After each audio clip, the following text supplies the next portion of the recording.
At the top of GT, 1, 2 and 3. Paul Edwards, Nick Longy, returning to the series. Of course, Jeff Siegel, who very close friends with, has the full-time drive in that car alongside Emil Asentado. Nick thinks about it on the inside, not quite close enough, and they're about to see Robin Liddell very soon. There is the Stevenson Pontiac. Racetrack, and the fact that it is hard on tires. I remember Trans Am days, we used to blister. Look here, this is a race leader now. Nick Longy has got by. He did it on top-end speed. He did it going to brake zone, going in the interlude. Kelly Collins said earlier when he got out of the car's handling great, it's braking great, but we just don't have the straightaway speed. But that's what you expect with that Pontiac. It's a bigger car, it's a heavier car, and it's going to have its pros and cons. It's great under braking, very compliant over the bumps, good through the turns, but it doesn't have the straightaway speed of the Mazda, it seems. And look what's happening here, boys. Robin Liddell is zeroing in on the championship leader. Let's take you back to the pass for the lead, though. Great setup right there. You see he works the draft, goes to the outside. Now that it's a drag race down the straightaway, we know the Mazda has got more top speed and better braking.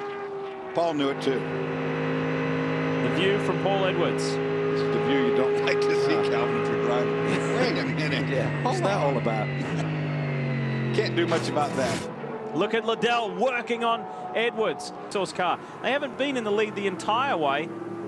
However, this is a strong showing over Kelly Collins and the 57 of Andrew Davis from Stevenson Motorsports. Of course, this was your pole sitting car. Sorry, Cal. This car sat on the pole, and we were really, it was the first pole for Jeff Siegel. Really good job there. We know that the car is capable of winning. It's yet to win this particular one, but it certainly is capable, and now back up front.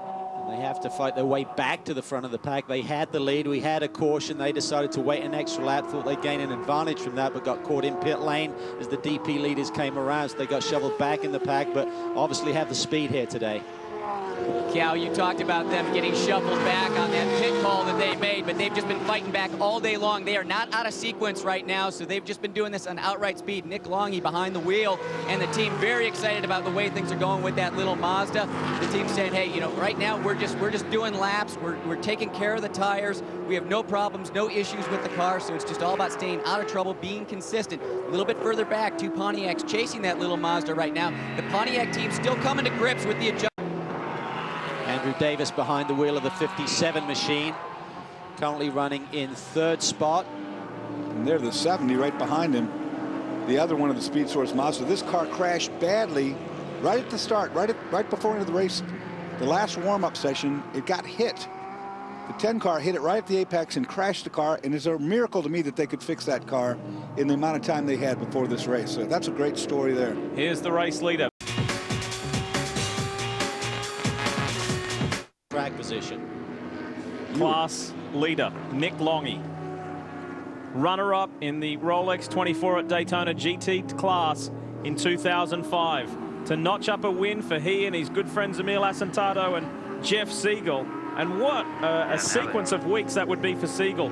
First professional win in Coney Challenge 2 weeks ago. Yesterday, first pole.